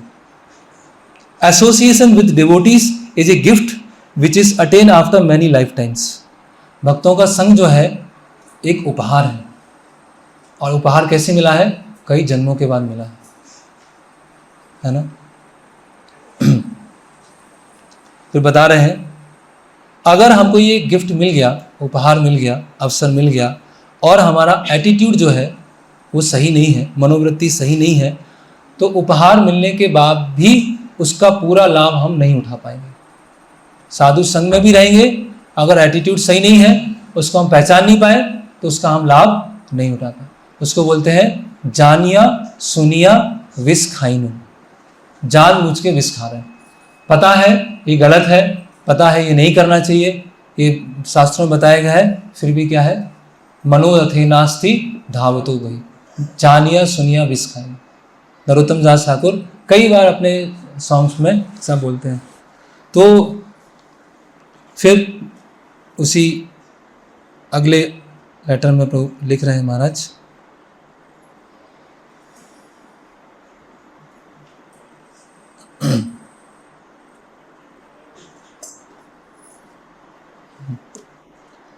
फिर महाराज यहाँ लिख रहे हैं कि एक पत्र है जिसमें भक्त बता रहे हैं कि महाराज मैंने साधु संग तो बहुत किया, लेकिन कोई आदर्श साधु मिला ही नहीं मुझे, कोई अच्छे साधु ही नहीं मिले, कोई मेरे मैच में नहीं आ पाया, किसी से मेरी फ्रिक्वेंसी नहीं हो पाई। तो आपके रेडियो में प्रॉब्लम है, सिग्नल में प्रॉब्लम नहीं है। सिग्नल तो सब भगवान भेज ही रहे हैं, आध्यात्मिक जगत से सारे सिग्नल भेजे जा रहे हैं, लेकिन उसको हम कैच नहीं कर पा रहे। तो कभी कभी भक्त क्या होते हैं, एक यूटोपियन पिक्चर लेके आते हैं। यूटोपियन मतलब आदर्शवादिता, सब पक्के भक्त होंगे, सब कोई जप में सोएगा नहीं, रोज अध्ययन करने वाले होंगे, नियमित रूप से सेवा करने वाले होंगे, क्रोध नहीं करेंगे, नेग्लेक्ट नहीं करेंगे, सब पक्के होंगे। लेकिन धीरे धीरे धीरे क्या होता है, वो एटीट्यूड बदलना चालू हो जाता है, और भक्तों के बीच में ही हमें बहुत सारे दोष दिखते हैं। तो उसके लिए महाराज लेटर लिख रहे हैं। महाराज बता रहे हैं, actually Krishna consciousness is meant to be all joy. तो वो परेशान है साधु संग में, कभी कभी साधु संग में ही परेशान हो जाते हैं। तो महाराज लिखते हैं, वास्तव में कृष्ण भावना में क्या है, पूरा आनंद से भरा हुआ। But as we are living in the material world, we are beset with the anarthas of our self and others. क्योंकि हम इस भौतिक जगत में रह रहे हैं, इसीलिए हमारे खुद के अनर्थ हैं और दूसरों के अनर्थ हैं। ठीक है, it is unrealistic to expect utopia. इसीलिए अव्यवहारिक हो जाएगा कि हम सोचें कि सब पक्के भक्त होंगे, सब आदर्श होंगे, सब पूरा वैकुंठ से उतरे होंगे, कि मैं तो संग लूंगा तो केवल गुरु महाराज का संग लूंगा, बाकी किसी का संग। ये सब तो कनिष्ठ है, संग तो उन्हीं का लूंगा। तो फिर महाराज के संग में जाएंगे तो वहाँ रह ही नहीं पाएंगे, 1-2 घंटे भी नहीं रह पाएंगे, क्योंकि उस संग की तीव्रता इतनी है, उसकी इंटेंसिटी इतनी है कि वहाँ रहने बहुत मुश्किल हो जाए। महाराज के कई सर्वेंट हैं, उनसे बात करेंगे तो पता चलेगा उनकी क्या हालत क्या होती, उनकी स्थिति क्या होती। तो फिर महाराज लिख रहे हैं, it is better to grateful with the gifts that Krishna has given us in the form of association with devotees, worship of the Lord, Tulsi, chanting of the holy names and so on. इसीलिए अच्छा है, कृतज्ञ बनो जो भगवान ने दिया है। क्या क्या दिया है, भक्तों का संग दिया है, तुलसी महारानी की सेवा दी है, नाम जप करने दिया है, इसके लिए आप आभारी बनो भगवान के, है ना। फिर बता रहे हैं, अगर आप दूसरों की कमी से बहुत अधिक निराश हो जाएंगे, if we become overly disappointed with the inadequacies of others, अगर हम दूसरों की कमी देख के निराश हो गए, अरे यार यहाँ तो कोई सब ऐसे ही हैं, किससे बात करें, किससे संबंध बनाए, निराश हो गए, महाराज क्या लिख रहे हैं, वी में डेवलप एपैथी और ऑफेंसिवनेस टुवर्ड्स डिवोटी, भक्तों के प्रति अपराध की बुद्धि हो जाएगी, और दस put our self into danger, और हम अपनों को खतरनाक स्थिति में रख देंगे, मतलब पतन होने ही वाला है, बस पतन की कारगार पे पहुंच गए। क्यों हो गया? भक्तों के प्रति अपराध बुद्धि आ गई, है ना। अपराध बुद्धि अलग अलग तरह से, मानसिक रूप से अपराध आया, तो जैसे ही मानसिक रूप से अपराध आया, भगवान ने अपनी कृपा को छीन लिया। कर लो, जितना चैंटिंग करना है उतना कर लो, मन लगेगा ही नहीं, जितना सेवा करना है कर लो, खींच तान के कुछ भी कर लो, आपको इंटरेस्ट आएगा ही नहीं, क्योंकि हमारी सेवा से, हमारी माला से टेस्ट नहीं आता। जब हम सिंसियरली करते हैं तो भगवान उसको देखकर हमें कृपावश रस प्रदान करते हैं। रस वर्जम रसोपी अस्य परम दृष्टवा निवर्तित। ऐसा नहीं होगा कि 64 माला कर लिया या 192 माला कर ली निर्जला एकादशी के दिन, हाँ वो सिंसियरिटी को दिखाएगा, लेकिन अल्टीमेटली उस पर डिपेंड नहीं करेगा कि कितना एडवांसमेंट होगा। अल्टीमेटली डिपेंड करेगा कि भगवान को, गुरु को, वैष्णवों को हम प्रसन्न कर पा रहे हैं कि नहीं कर पा रहे। ये की पॉइंट है, भक्ति का ये की पॉइंट है ना? फिर एक दूसरा और हम देखते हैं इसमें,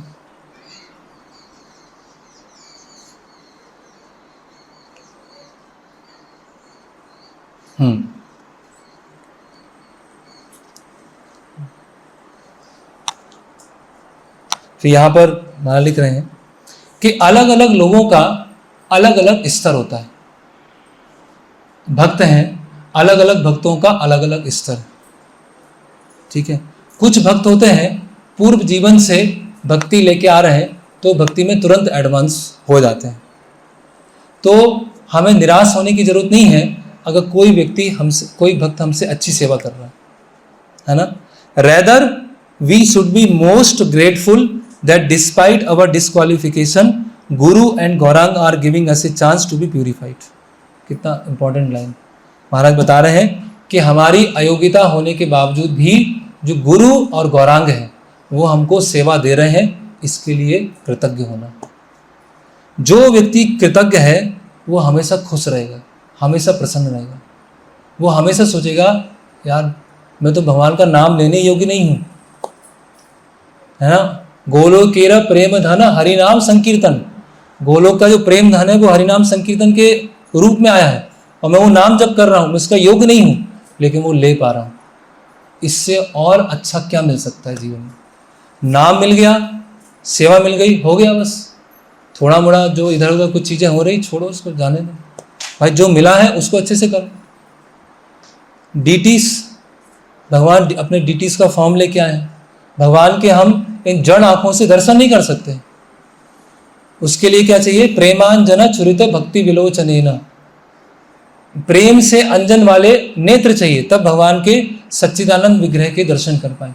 लेकिन भगवान अपना रूप लेके आ रहे हैं, अब हमको दर्शन दे रहे हैं, तो भगवान के दर्शन मिले। चैतन्य महाप्रभु जब श्रीरंगम गए और रंगनाथ जी के दर्शन किए, तो चैतन्य महाप्रभु क्या बोलते हैं कि मैं रंगनाथ जी के दर्शन करके कृतार्थ हो गया। कृतार्थ हो गया मतलब मैं उसके लिए क्वालिफाई नहीं था, लेकिन फिर भी भगवान ने मुझे दर्शन किए, मैं दर्शन कर पाया नेत्रों से भगवान बस। तो ये भक्ति की क्या होना चाहिए? आंतरिक भावना होना चाहिए। तो फिर एक दो पॉइंट और हैं इसमें। तो जहां अपेक्षा होगी वहां पर दुखी होंगे, और जहां पे कृतज्ञता होगी वहां पे हमेशा सुखी रहेंगे, है ना। जहां हमेशा ये रहोगा मुझे ये नहीं मिला, मुझे वो नहीं मिला, मेरे साथ ये हुआ, मेरे साथ वो हुआ, मेरे साथ ये नहीं मिला, क्या मिला उसको तो भूल गए, क्या दिया गया उसको सब भूल चुके हैं, है ना। भगवान के भक्त इतना परिश्रम करके, प्रभुपाद बोलते हैं गैलेंस ऑफ ब्लड। प्रभुपाद, जब हम प्रभुपाद जी का वो जलदूत डायरी पढ़ेंगे तब सब पता चलेगा कि प्रभुपाद जी अमेरिका कैसे गए, अमेरिका में कैसे रहे। प्रभुपाद जी ने जो ट्रांसलेट किया वो हम देखेंगे। जैसे परम पूज्य भक्ति विकास महाराज बताते हैं, महाराज जब बांग्लादेश में थे तो बांग्लादेश में प्रचार की बहुत ही विकट स्थिति थी। महाराज एक बस में थे, उस बस में मनुष्य के अलावा पशु भी थे, बकरियां थी, भेड़ थी, सब कुछ भरा हुआ था, टोकरियां थी, मछलियां थी। बंगाल में जाएंगे तो ये तो साधारण दृश्य है। और महाराज को क्या था, बहुत तेज बुखार था, शरीर एकदम से टूटा जा रहा था। तो महाराज विचार करते हैं कि मैं लंदन में था, वहाँ पर रहता था, इतने सुखी से था, कोई समस्या नहीं थी। आज मैं यहाँ पर आया हूँ, ऐसी लोगों के बीच में बैठा हुआ हूँ, इतना तेज बुखार है, तो मैं क्या कर रहा हूँ यहाँ पर, किस लिए आया यहाँ पर। तो फिर महाराज विचार करते हैं प्रभुपाद के आदेश से, प्रभुपाद जी ने मुझे आदेश दिया, इसीलिए मैं आया। श्रील प्रभुपाद जी ने हम सबको भक्ति में लाने के लिए कितना त्याग किया, कितना त्याग किया, कितना त्याग किया। हमारे जो वरिष्ठ गुरुजन हैं उन्होंने हमें भक्ति में लाने के लिए कितना त्याग किया। अगर उस त्याग को ही हमेशा स्मरण रखा, उस सेक्रीफाइस को हमेशा स्मरण रखा, तो कभी प्राइड जैसा कुछ आएगा ही नहीं।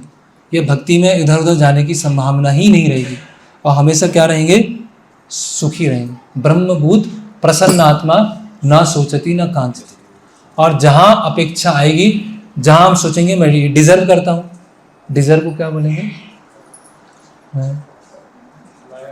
मैं इसके लायक हूँ, मैं स्पेशल ट्रीटमेंट के लायक हूँ, मैं इस्कॉन वृंदावन गया और सबसे आगे मेरे दर्शन होना चाहिए, क्योंकि इस्कॉन वृंदावन मैंने इतना डोनेशन दिया मैंने, तो राधा श्याम सुंदर के सबसे आगे खड़े होकर दर्शन होना चाहिए, क्योंकि मैं इसके योग्य हूँ। राधा श्याम सुंदर के सामने जाने के लिए भी योग्य नहीं है हम, उसके भी योग्य नहीं है। लेकिन तो जहाँ हम सोचेंगे कि मैं इसके योग्य हूँ, मेरा ये होना चाहिए, ये होना चाहिए, वहाँ हम परेशान रहेंगे, फ्रस्ट्रेटेड रहेंगे, अंदर ही अंदर घुटते रहेंगे और भक्ति पूरा क्या हो जाएगा। और जहाँ ये होगा, भगवान ने जो दिया उसको अच्छे से रखना है, प्रयास करना है। भगवान ने आगे दिया, नहीं दिया कोई बात नहीं, अपन चलते रहेंगे, है ना। जैसे चैतन्य चरितमृत में आता है, मैं अंधा हूँ, चल नहीं सकता हूँ, लेकिन वैष्णव भक्तों रूपी मुझे एक लाठी मिल गई है, उस लाठी को पकड़ पकड़ के मैं आगे चल रहा हूँ। मैं खुद अंधा हूँ, मैं खुद रास्ते पे नहीं चल सकता। तो ये हमारे अंदर कृतज्ञता की भावना है। और ये कृतज्ञता की भावना सिलेक्टिव नहीं होना चाहिए कि कुछ चीज़ों के लिए कृतज्ञ हैं, इनके लिए कृतज्ञ नहीं है। प्रसाद नहीं मिला, प्रभु जी देखो ऐसे तो नहीं होना चाहिए, ये तो अच्छा नहीं है। प्रसाद तो सबको, हर चीज़ के लिए कृतज्ञता हो। मिल गया सौभाग्य। मुझ जैसे नीच, क्षुद्र, पापी, अधम व्यक्ति को भी ये सब मिल गया, तो फिर हम भक्ति में क्या होंगे, तेजी से फिर उसमें बढ़ पाएंगे। और वो जो ऋण है और वो बढ़ता जाएगा, बढ़ता जाएगा, बढ़ता जाएगा, इटरनली इंडेप्टेड टू हरि, गुरु, वैष्णव। जीवन भर के लिए, सनातन काल के लिए हम भगवान के भक्तों के, गुरु के ऋणी हो जाएंगे। इसी स्थिति में हमें आना है। हरे कृष्णा कृष्णा कृष्णा हरे हरे, हरे राम राम राम हरे हरे। किन्हीं का कोई प्रश्न है?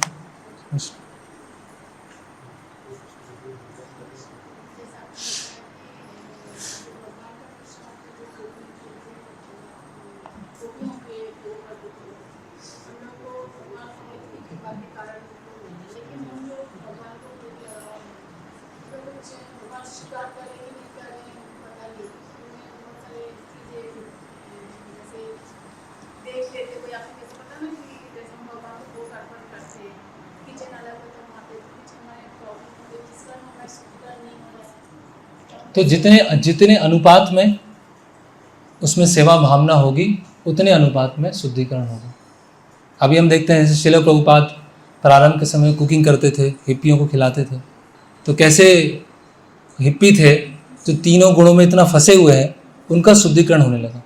और कई बार प्रभुपाद जी ने कहा है, प्रभुपाद जी के किन्हीं शिष्य ने कहा है कि हम सब प्रसाद से ही बने हैं। और वो प्रभुपाद जी के शिष्य लिखते हैं अपनी व्यास पूरा ऑफरिंग में, लास्ट में लिखते हैं योर मर्सी प्रोडक्ट, ये दास योर मर्सी प्रोडक्ट, कि आपकी मर्सी से ही जो है, जो आज हुआ है वो आपकी कृपा से ही हुआ है। तो इसीलिए जिस अनुपात में सेवा भावना होगी उस अनुपात में भगवान ग्रहण करेंगे और उस अनुपात में शुद्धिकरण होगा। हाँ, तो वही है, जिस अनुपात में, वही हमें उसमें चेतना अच्छे से रखना है, अच्छे से कुकिंग करना है, सब चीज़ों का ध्यान रखना है, भक्तों का साथ में कुछ समस्या नहीं होना है। तो इस तरह से करेंगे तो भगवान देखेंगे हाँ बहुत अच्छा है, बहुत अच्छा भोग बना है, इस तरह शुद्धिकरण होगा।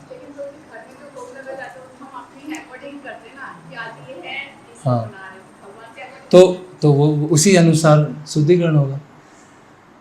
ऐसे आज क्या है, आज संडे है, क्या खाने का क्या मन कर रहा है आज, खाने का क्या मन है आज, चलो ठीक है। अब भगवान को अर्पण करना अच्छा है, बहुत अच्छा है, वो कृतज्ञ होने से बहुत अच्छा है कि भगवान को अर्पण करना, लेकिन वो अंतिम कदम नहीं है, उसके आगे बहुत सारे स्टेप्स इस तरह से।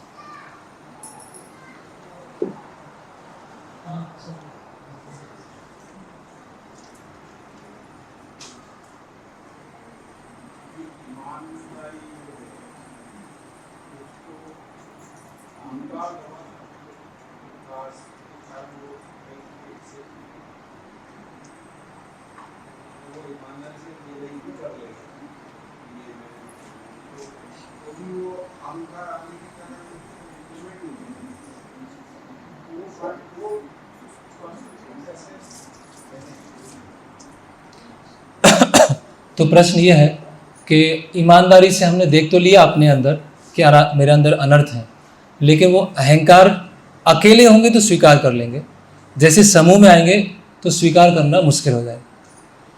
अकेले हैं, अकेले बैठ के भजन भी गा सकते हैं, शक्ति बुद्धिहीन आमी अति दीन, मज़ा भी आएगा भजन गाने में, लेकिन जब आएंगे भक्तों के साथ में तो उसको हम रियलाइज कर पा रहे हैं कि नहीं कर पा रहे,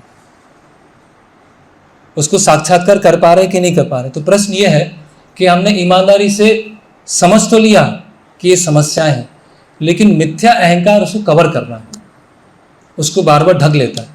मैं समझ गया मेरे अंदर गलती है, लेकिन मिथ्या अहंकार ने कवर कर लिया। तो उसके लिए उपाय यही है कि भक्ति की प्रोसेस में लगेंगे, और जीवन में ऐसे बहुत सारे इंसिडेंट होंगे या भक्तों के बीच में ऐसे इंसिडेंट होंगे जहाँ पर हो सकता है हमारी अहंकार की संतुष्टि ना हो। तो उस समय हम सोच सकते हैं चलो भगवान की सेवा तो अच्छे कर रहे हैं, कुछ भी बोल रहे हैं, कुछ भी कर रहे हैं, भगवान की सेवा तो अच्छे कर रहे हैं। तो धीरे धीरे क्या होगा, वो स्वाभाविक रूप से अनर्थों को पहचानना और स्वाभाविक रूप से उन अनर्थों को पहचानते हुए उस पर चलते रहना। जैसे कि श्रील प्रभुपाद जी प्रवचन दे रहे थे, प्रभुपाद जी ने कहा स्वीडन में प्रवचन दे रहे थे, सब यहाँ पर थर्ड क्लास लोग हैं, सब थर्ड क्लास, सब कुत्ते बिल्ली है ना, पशुओं की तरह जीवन है। ऐसे प्रभुपाद बोले हम इस्कॉन मूवमेंट में फर्स्ट क्लास लोग क्रिएट करना चाहते हैं, ब्राह्मण क्रिएट करना चाहते हैं। तो ऑडियंस में से कोई उठा, तो आप अपने आप को फर्स्ट क्लास समझते हैं? तो प्रभुपाद बोलते हैं मैं 10th क्लास हूँ। स्पॉन्टेनियस आंसर, बिना सोचे समझे तुरंत आंसर, ऐसा नहीं कि उसमें कोई विनम्रता दिखेगी सबके सामने, तुरंत आंसर निकला मैं तो 10th क्लास हूँ। तो बात बिल्कुल सही है कि हम स्वीकार कर लेते हैं कि हमारे अंदर अनर्थ है, लेकिन मिथ्या अहंकार उसको तो समझ आइए वो मिथ्या, वो इसीलिए ये जो नमक वाला उदाहरण बहुत अच्छा है। नमक उसमें है, उसका सब टेस्ट को बढ़ा रहा है, लेकिन फिर भी उसको अपने रिकॉग्निशन की ज़रूरत नहीं है, वो सबको हर चीज़ को आगे कर रहा है, खुद पीछे। और जहाँ उसने सोचा कि मेरी पहचान हो, नमक की पहचान हो, वो सारा ऑफरिंग खराब हो। तो इस तरह से उस अहंकार जो हमको रोक देता है हमारी गलतियों को स्वीकार करने की। और ऐसा कई बार होता है, ऐसा कई बार होता है कि दो भक्त हैं, उनमें आपस में कुछ समस्या हो गई। अभी उस समय तो झगड़ा हो गया, उस समय बातचीत हो गया, अभी वो अपने कक्ष में चले गए, ये अपने कक्ष में चले गए, वो अपने घर पे चले गए, वो अपने, फिर उनको आ रहा है अरे यार ऐसा तो मुझे नहीं बोलना चाहिए था, ये तो मैंने ठीक नहीं किया। इतनी भी क्या बड़ी बात थी, इतना क्या बोल दिया मैंने। रियलाइज होता है, लेकिन क्या है, सामने उसको स्वीकार नहीं कर पाते। उसके लिए क्या चाहिए? विनम्रता चाहिए कि हाँ मैं, मेरी गलती है ना।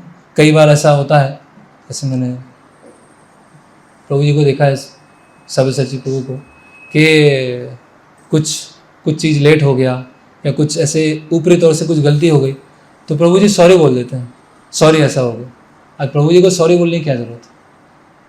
कुछ लेट हो गया, 5 मिनट लेट हो गए, तो बोलेंगे सॉरी मैं थोड़ा ऐसा।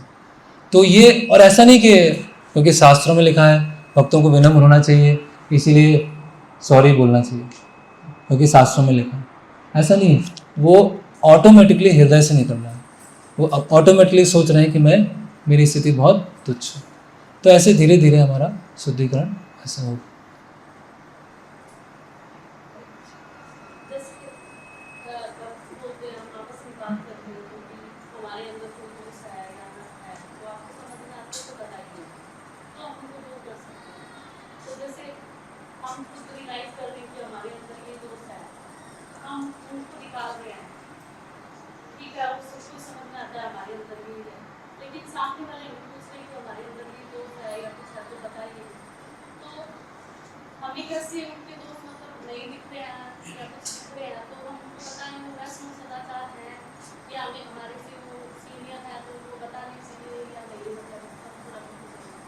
तो प्रश्न है, अगर किन्हीं के दोष दिख रहे हैं तो उसको ठीक करने का अधिकार किनको है? अभी ऐसा नहीं, मैंने सेवा ली है सबका शुद्धिकरण करने की, जिसकी गलती दिखती है उसको मैं ठीक करता हूँ, क्योंकि मैं सबको शुद्ध भक्त बनाना चाहता हूँ। तो ये सेवा मत लीजिए ये सेवा मिले तो लीजिए, पहले खुद शुद्ध हो जाइए, फिर दूसरों को ठीक करने का प्रयास कीजिए, पहली बात है। दूसरा ये है, अगर हमारा उन भक्त पे अधिकार है या उन्होंने हमें अधिकार दे रखा है, तो फिर हम बता सकते हैं। अगर किसी ने अधिकार ही नहीं दिया है तो किसी दूसरे व्यक्ति को बताए। मान लीजिए कोई ए भक्त है और ए भक्त ने अधिकार दे रखा है कि प्रभु जी जब भी गलती हो आप मुझे टोक देना, सबके सामने बोल देना, सुन लूँगा मैं। ठीक है, बोल दिया, सुन भी लिया, फिर लग रहा है नहीं उन्होंने तो इतना अधिकार नहीं दिया, तो क्या करेंगे? वो ए व्यक्ति जिनकी बात सुनते हैं उनको बोल देंगे कि आप प्रभु जी थोड़ा देख लीजिएगा, ऐसा ऐसा समस्या लग रहा है। हमारा उद्देश्य क्या है? उनको ठीक करना। अभी चाहे मुझसे ठीक हो या दूसरे भक्त से ठीक हो, मैंने थोड़ी ले रखा है कि मैं ही ठीक करूंगा सबको। दूसरे भक्त को बोल देंगे कि प्रभु जी थोड़ा सा आप देख लीजिएगा, ये थोड़ा समस्या लग रही है, हाँ ठीक है, ओके हम देख लेंगे। तो हमारे मन में हित की भावना है। तो अगर किसी ने हमें बोला है कि आप मुझे बताइएगा अगर मेरे में कोई त्रुटि हो, तो ठीक है, हाँ ठीक है प्रभु जी या ठीक है माता जी, हम बताएंगे, अगर ऐसा हमें लगेगा तो हम बता सकते हैं। अगर उन्होंने ऐसा बोला है, इस तरह से करेक्ट किया जा सकता है।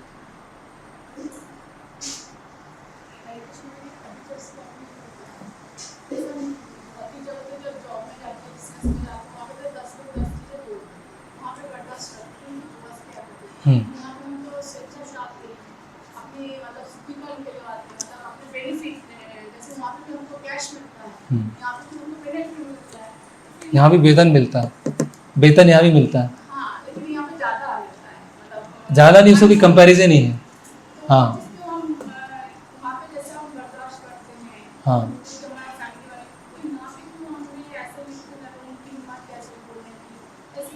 ऐसा क्यों हो जाता? अच्छा प्रश्न है कि जब हम जॉब में होते हैं, बिजनेस में होते हैं, तो कोई हमारा बॉस हमको चिल्ला दिया, किसी ने कुछ बोल दिया, तो उसको हम सहन कर लेते हैं। क्यों सहन कर लेते हैं? क्योंकि महीने के लास्ट में कुछ मिलने वाला है, कुछ मिलेगा और उससे घर चलेगा, इसीलिए सब सहन कर लेते हैं। लेकिन भक्तों के संग में क्यों सहन नहीं कर पाते हैं? क्योंकि उनको पता नहीं है कि भक्तों के साथ में रह के क्या मिलने वाला है, उसको हम भूल जाते हैं। ऐसी वस्तु मिलने वाली है जो किसी योनि में नहीं मिली, 14 लोगों में नहीं मिल सकती है, कई जन्मों में नहीं मिला है। वो वस्तु हमको यहाँ पे मिलने वाली है ना। कोहिनूर भी उसके सामने क्या है? फीका। तो वो वस्तु हमको मिलने वाली है, लेकिन उसकी कीमत हमको समझ में नहीं आ रही है। तो हमें लग रहा है अरे ऐसा बोल दिया, ऐसा कर दिया, झगड़ा हो गया, वो हो गया, क्योंकि हमको उसकी इम्पोर्टेंस नहीं पता है। जैसे भक्तिविनोद ठाकुर बोलते हैं दास करी वेतन मोहे देह प्रेम धन, है ना, कि मुझे आप दास के रूप में स्वीकार कीजिए और प्रेम रूपी वेतन प्रदान कीजिए। तो भक्ति में वेतन क्या है? भगवान साक्षात्कार देंगे, भगवान ऐसे ऐसे साक्षात्कार देंगे कि वो हमको सुरक्षित रखेंगे, है ना।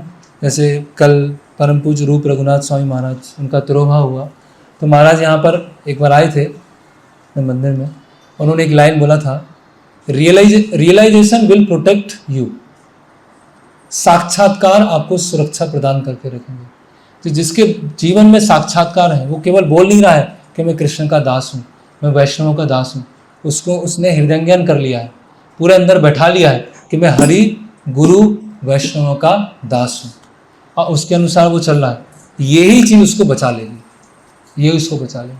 जब उसको समझाया जाएगा, उसको करेक्ट किया जाएगा, बहुत बढ़िया प्रभु जी, बहुत अच्छा आपने बताया, मुझे समझ में नहीं आया था, आपने मुझे आज बता दिया, मैं हल्का हो गया, बहुत अच्छा लग रहा है, अब मैं अच्छे से भक्ति करूँगा। अगर ऐसा हमने कर लिया तो कहाँ से कहाँ पहुँच जाएंगे, कितनी जल्दी फास्ट प्रगति होगी, लेकिन वो बहुत मुश्किल है जी।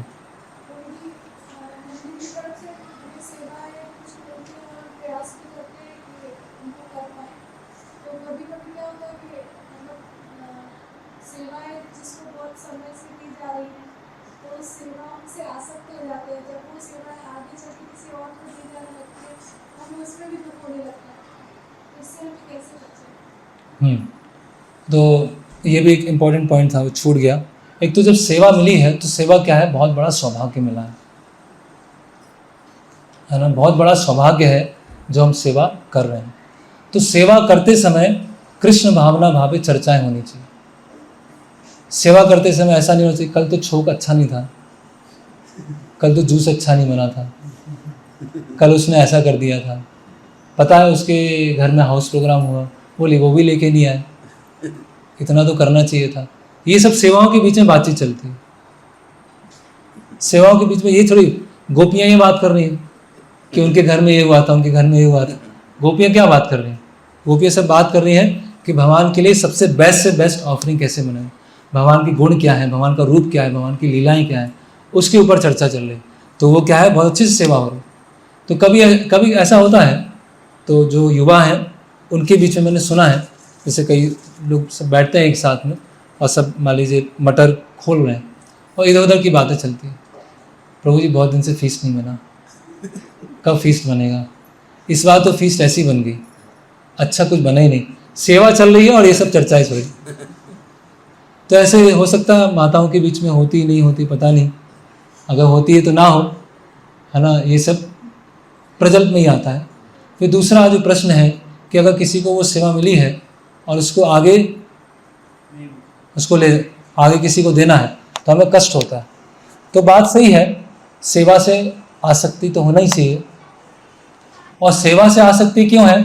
क्योंकि सेवा करने से कृष्ण प्रसन्न हो रहे हैं, इसीलिए हमें उस सेवा से आसक्ति है।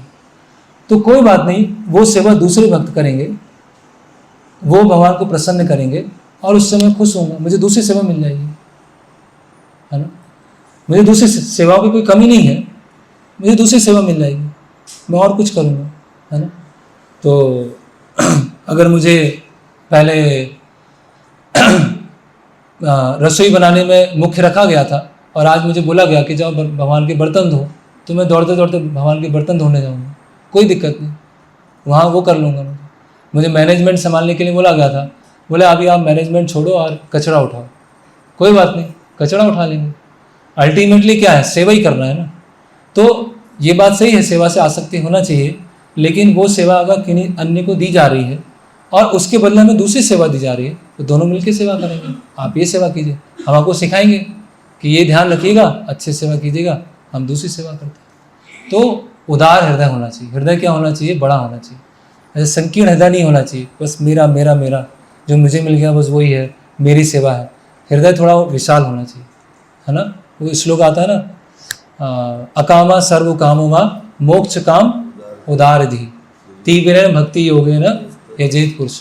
तो कोई हमसे बाद में आया है, अच्छे से सेवा करना चाहता है, वेरी गुड, बहुत बढ़िया, आप कीजिए, सेवा कीजिए, मैं और कुछ देख लेंगे, हम दूसरी सेवा कर लेंगे, ऐसा एटीट्यूड होना चाहिए। इसको बोलते हैं विशाल हृदय। और संकीर्ण हृदय है, बस कोई सेवा में जुड़ना नहीं चाहिए। हम 2 लोग हैं, 5 लोग हैं, 10 लोग हैं, हम ही रहेंगे पूरे अंतिम समय तक, हम ही करेंगे और कोई करेगा ही नहीं। तो ये क्या है, दूसरों को हम जोड़ ही नहीं पा रहे।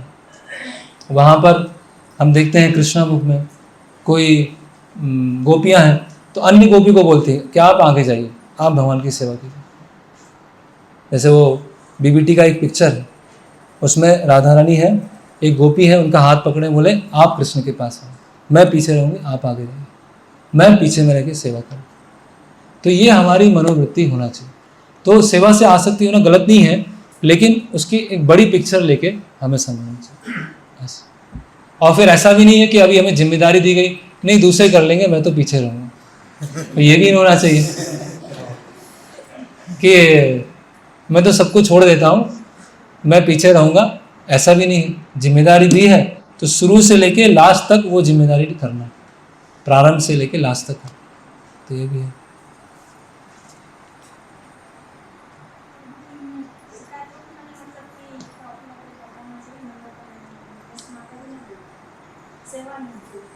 सेवा मिली और उसमें किसी से भक्तों से संबंध स्थापित करने, कोई मामा बन गया, कोई भाई बन गया, वो जिसकी कोई मामा बन गया, भाई बन गया, अब पता नहीं है वो संबंध स्थापित किया, तो उससे हमें क्या मिलेगा?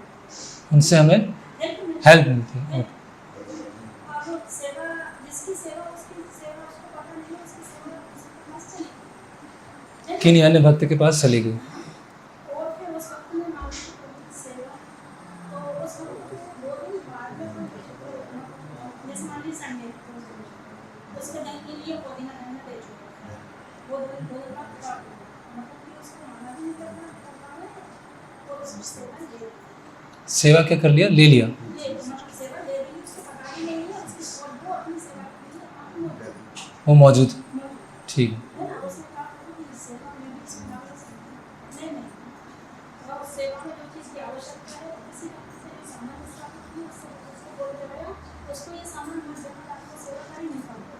ठीक है, तो इसमें मंदिर की व्यवस्था में ये बात सही है, इसीलिए आपके मंदिर का होता है मन और सेवा में बाधा है जी, ठीक है, प्रश्न समझ गया मैं। तो प्रश्न ये है कि हम कोई सेवा करते थे, अब वो हम सेवा नहीं कर पा रहे, ठीक है, और दूसरे अन्य भक्तों को वो सेवा दे दी गई, और जिनको जो सेवा दी जाती थी उनको पता भी नहीं है कि अभी उनको सेवा नहीं दी गई। अभी दूसरे जो भक्त हैं उनको बोल दिया है कि इनको सेवा मत देना। थोड़ा सा जटिल है चीज़, लेकिन समझने के लिए तो जैसे मैंने बताया, जो हमने चर्चा किया, दोनों दृष्टिकोण हम देखेंगे। पहला दृष्टिकोण है कि मुझे सेवा नहीं मिल रही, ठीक है, या मुझे बताया नहीं है, सेवा नहीं मिल, तो उन भक्त का क्या दृष्टिकोण होना चाहिए? उनका भक्त का दृष्टिकोण होना चाहिए, भाई जो मिला है उसको संभाल के रखो। सेवा नहीं मिली है, कोई बात नहीं, टेम्पल में बैठ के जप करेंगे, भगवान के भजन गाएंगे, पुस्तक पढ़ेंगे, है ना, बहुत सारी चीज़ें करने के लिए है ना, ये करेंगे, भगवान के भजन गाएंगे, है ना, बातचीत करेंगे, दूसरों को बताएंगे। इसके लिए मैं योग्य नहीं हूँ, भगवान नहीं चाहते कि मैं ये सेवा करूँ, तो ठीक है, हो गया, तो इसमें कुछ दुख नहीं होगा। लेकिन जो सेवा देने वाले भक्त हैं उनको ये प्रयास करना चाहिए कि हर भक्त अच्छी तरह से सेवा में लगे और संतुष्ट रहे, इसीलिए वो उनका प्रयास होना चाहिए।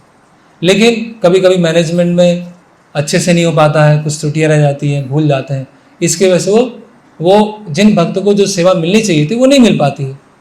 तो मैनेजमेंट को ये सोचना चाहिए कि हाँ, मेरी तरफ से कुछ गलती हो गई, इसीलिए ऐसा हुआ, इन भक्त को अच्छे से सेवा मिलनी चाहिए जिससे वो प्रसन्न रहें, भक्ति में आगे बढ़े, ये उनकी तरफ से होना चाहिए।